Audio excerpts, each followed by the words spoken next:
홀로 영광 받으시기를 원합니다. 하지만 우리의 모습은 부끄럽습니다. 나 스스로를 존중하는 자존감이 강건해야 함에도 불구하고 남이 나를 무시하면 발끈하고 부정적인 감정을 쏟아내는 이 슬픈 모습이 변화되기를 원합니다.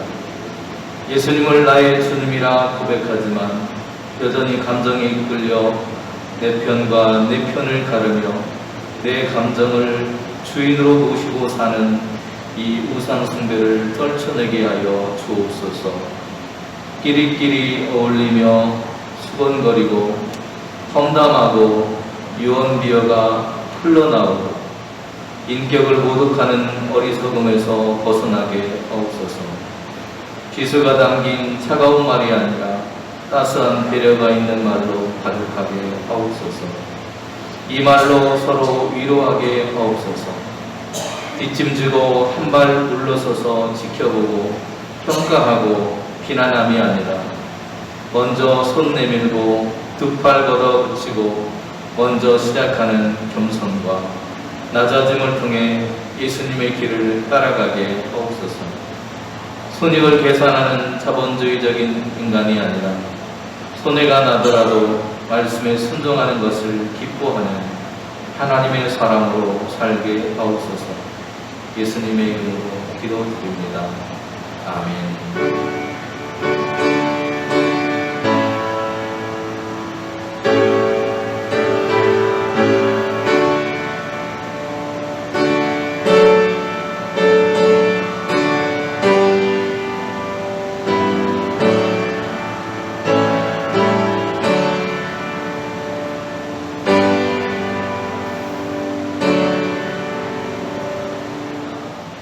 나의 자녀들아, 내가 이것을 너희에게 쓰면 너희로 죄를 범하지 않게 하려 함이라.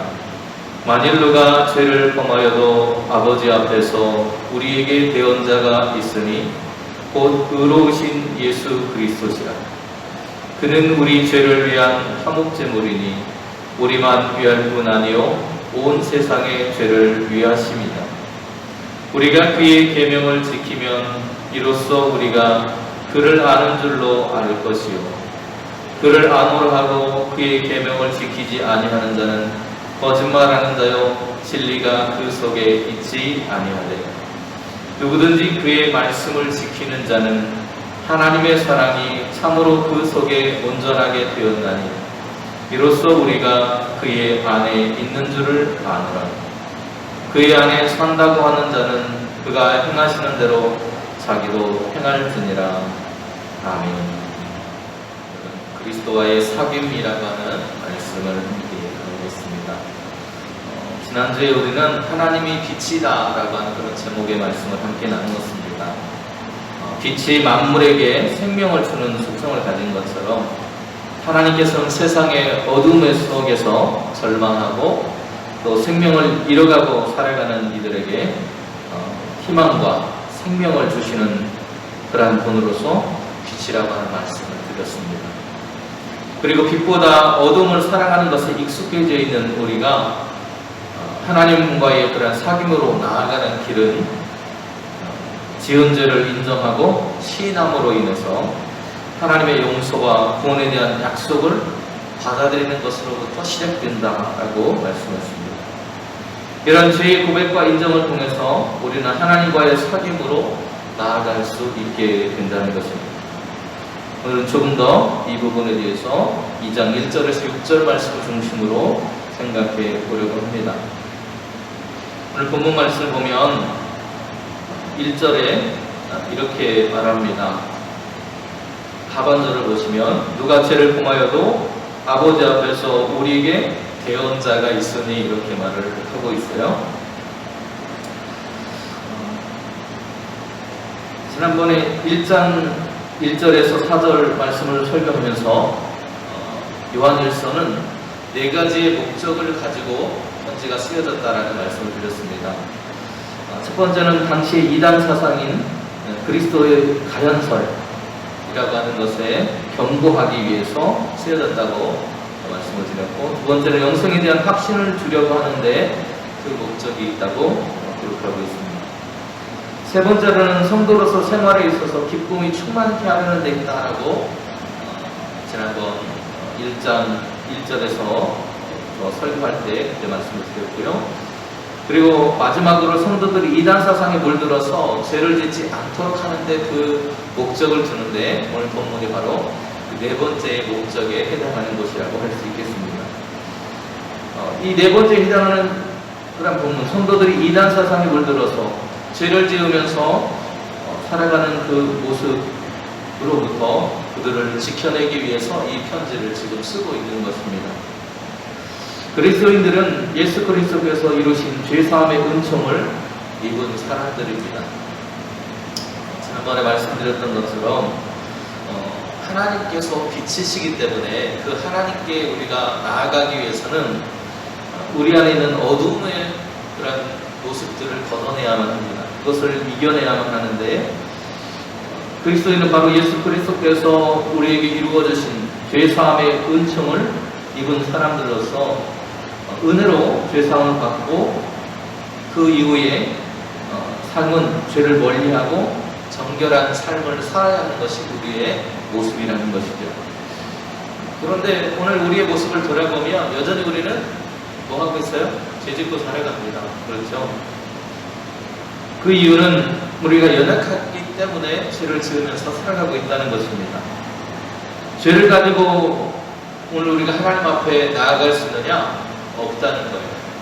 왜? 하나님은 빛이시기 때문에 우리가 사귀게 된 하나님의 빛이시기 때문에 그 하나님과 계속해서 우리가 사귐 속에 있기 위해서는 우리 안에 있는 어둠, 하나님의 빛에 가까이 갈 수 없는 그 모습을 제거해내지 않으면, 해결해내지 않으면 하나님께 나아갈 수 없기 때문입니다. 그 죄의 문제를 해결하지 않고서 하나님 앞에 서게 된다면 어떻게 될까요? 분명하게 심판을 받을 것입니다. 그렇기 때문에 우리는 그 죄의 문제를 해결해야만 하는데 우리의 힘으로, 지혜로 그 죄의 문제를 해결할 수 있는 방법이 없습니다. 우리는 어떤 법적인 문제라든지 그런 것들에 부딪혔을 때 그 문제를 해결해 줄 수 있는, 도와줄 수 있는 누군가를 필요로 하는데요. 우리의 죄의 문제를 해결하고 그것에 대해서 하나님 앞에 서서 우리를 변론해 줄 분이 필요하다는 것입니다. 우리의 죄의 해결은, 죄의 문제를 해결하는 방법은 바로 그리스도인 예수와 사귐을 갖는 거예요. 오늘 본문은 그렇게 이야기를 하고 있습니다. 우리의 죄의 해결은 예수 그리스도의 피, 곧 예수 그리스도의 대속을 통해서만 가능하다고 1장에서도 계속해서 말하고 있습니다. 1장 7절을 보면 이렇게 말하고 있어요. 그 빛 가운데 계신 것 같이 우리도 빛 가운데 행하면 우리가 서로 사귐이 있고 그 아들 예수의 피가 우리를 모든 죄에서 깨끗하게 하실 것이다. 그래서 하나님과 우리가 빛 대신 하나님과 사귐으로 나아갈 수 있다고 말씀을 드렸었습니다. 죄 지은 것에 대해서 우리는 변명할 수 없습니다. 그 누구도 하나님 앞에서 그 죄에 대해서 변명할 수 있는 사람은 없어요. 그러나 오늘 그 죄에 대해서 변명할 수 없지만 우리 죄를 대속하신 예수 그리스도께서 우리 편에 서 계시다면 우리는 그 죄의 문제를 딛고 하나님께로 나아갈 수 있는 길이 열린다는 겁니다. 예수님께서 하나님의 아들로 오심으로 인해서 세상의 죄의 결과로부터 자유로워질 수 있었습니다. 주님이 그 죄를 대신 짊어지셨기 때문입니다. 주님께서 그 죄를 위해서 피를 흘리셨기 때문입니다. 공동체의 구성원으로 우리가 살아갈 때 우리는 누구라도 죄에 지으며 살아갈 수밖에 없는 약함 속에 살아가고 또 세상의 유혹 앞에 살아가고 있는 것이 우리의 현실입니다. 그러나 그렇다 하더라도 죄를 범하더라도 그 죄의 결과에서 우리가 벗어날 수 있다라고 하는 그 마음이 우리에게 들은 것은 예수 그리스도께서 우리의 변호사가 되어주시기 때문이라는 것이죠. 얼마 전에 TV를 보니까 빈센조라고 하는 그런 드라마를 하더라고요. 근데 거기에 보면 어떤 장면이 나오냐면 이런 장면이 나와요. 홍차영이라고 하는 변호사가 그 상대하는 큰 로펌의 그 변호인단에 권모술수에 빠져가지고 이 사람이 잘못한 것처럼 그 사람들이 누명을 씌웁니다. 그래서 이 변호사가 감옥에 이렇게 유치장에 갇히게 되는 그 장면이 나와요. 그런데 이 유치장에 갇혀서도 굉장히 여유롭고 자유로운 그런 마음으로 있는 그 변호사를 발견하게 됩니다. 그리고 그 옆에는 빈센조라고 하는 이탈리아에서 온 변호사가 서 있습니다. 그녀는 그 빈센조라고 하는 변호사에게 빨리 자신을 이 유치장에서 꺼내줄 방법을 궁리해서 자신을 변호해달라고 이야기하고 증거를 찾아달라고 이야기를 합니다. 방법을 강구해달라는 거예요. 결국 이 빈센조라고 하는 변호사가 여러 가지 방법을 통해서 그리고 그의 그런 지식을 통해서 이 여자 변호사를 그 유치장에서 건져내는 그리고 그 누명으로부터 보호해주는 그 장면이 나옵니다. 이 모습을 보면서 오늘 본문의 말씀이 생각이 났습니다. 오늘 우리의 그러한 모습이 죄 가운데 빠질 수밖에 없는 연약함 속에 있지만 우리가 하나님의 백성이 되었다라고 하는 그 사실만으로 예수님께서는 우리를 그 죄로부터 변론해 주시고 하나님 앞에 우리가 설 수 있도록 하나님 앞에서 우리 편에 서주셔서 우리를 위로하시고 대변해 주시는 분이 되어주셨다는 사실입니다. 그래서 그 아들이신 예수님께서 대변인이 되어주셨기 때문에 오늘 우리는 더 이상 죄라고 하는 것이 우리 안에 여전히 존재하지만 그 죄가 없어서가 아니라 그 죄가 우리를 결박하는 그 결박으로부터 자유롭게 될 수 있는 길이 있다는 그 사실을 알기 때문에 더 이상 사탄의 그 역사 속에 묶여있지 않아도 된다라고 하는 그 이야기를 하고 있는 것입니다. 그런데 오늘 2절 말씀을 보면 우리가 그리스도와의 그런 사귐의 길로 나아가는 두 번째 방법, 하나님과의 사귐으로 나아갈 수 있는 길이 첫 번째로는 예수님께서 우리의 변호사가 되어주시기 때문이고 두 번째로는 이렇게 말합니다. 그는 우리 죄를 위한 화목제물이니 우리만 위할 뿐 아니요 온 세상의 죄를 위하심이라 그렇게 말합니다. 사귐으로 가는 모습은 예수님께서 우리의 변호사가 되시는 것과 더불어서 그분이 우리의 화목제물이 되신다고 요한은 말하고 있습니다.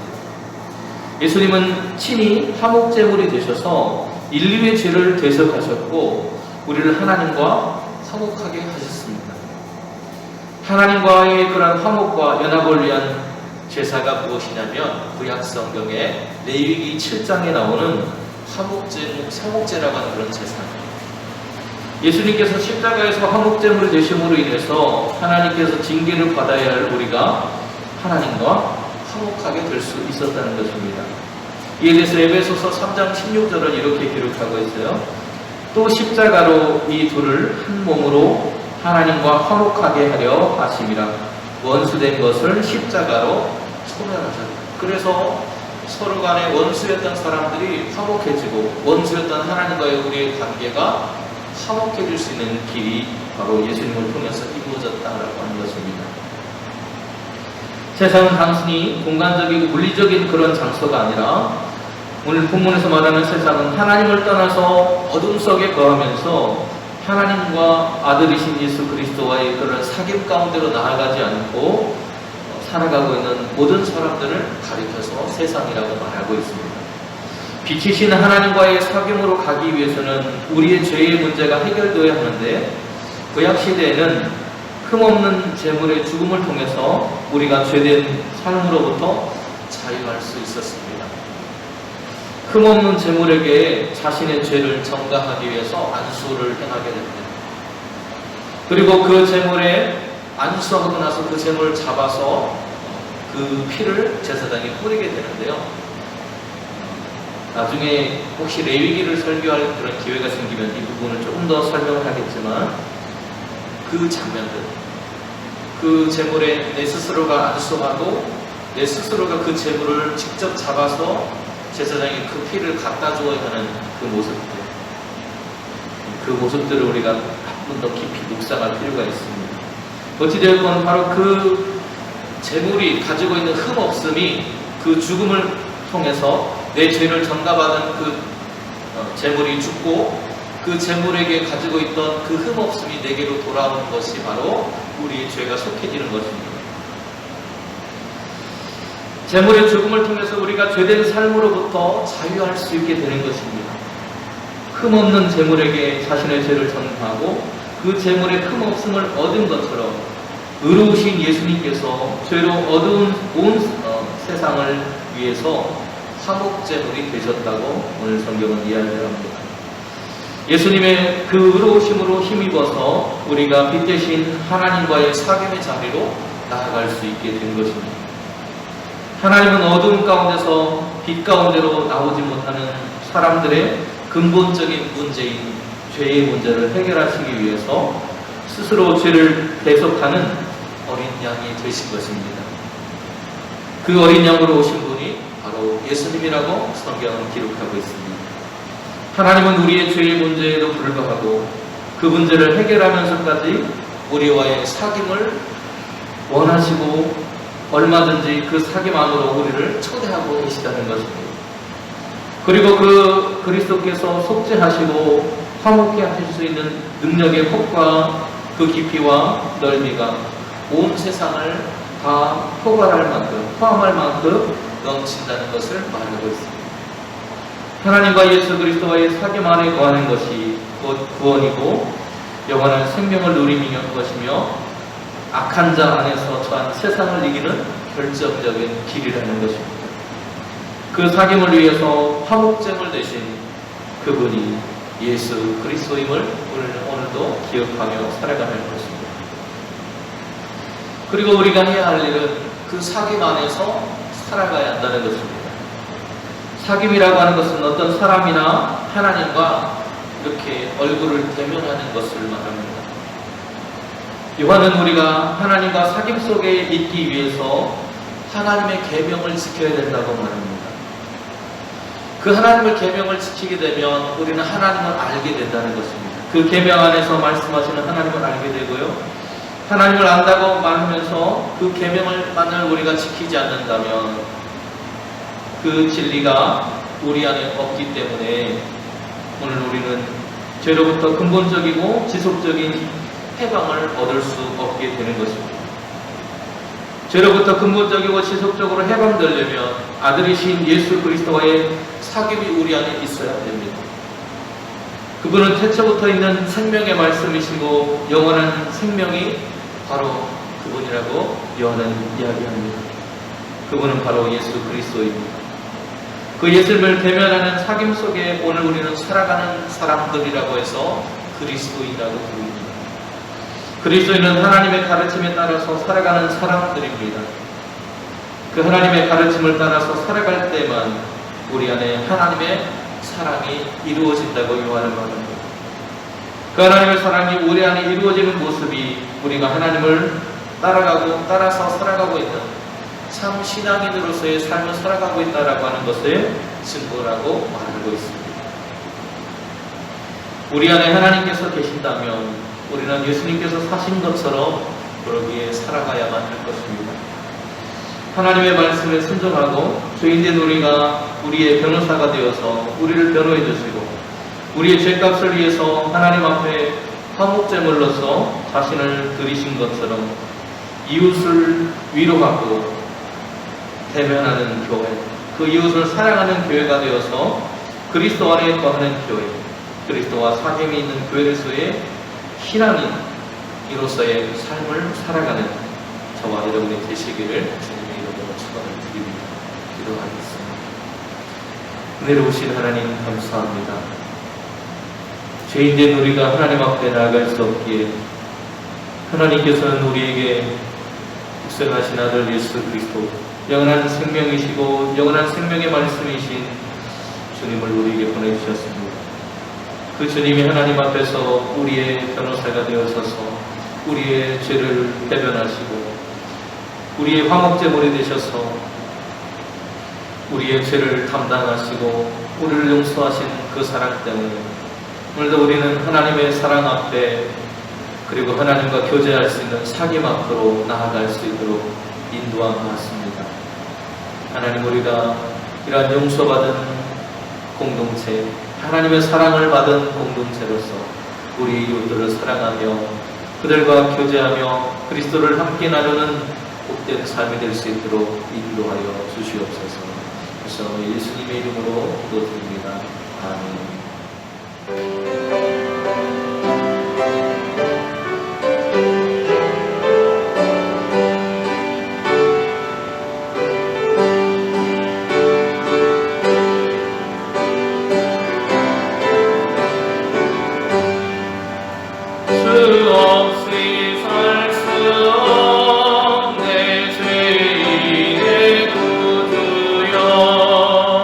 그 귀한 고백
이름이 거룩히 여김을 받으시오며 나라가 임하시오며 하늘에서 이룬 같이 땅에서도 이루어지이다.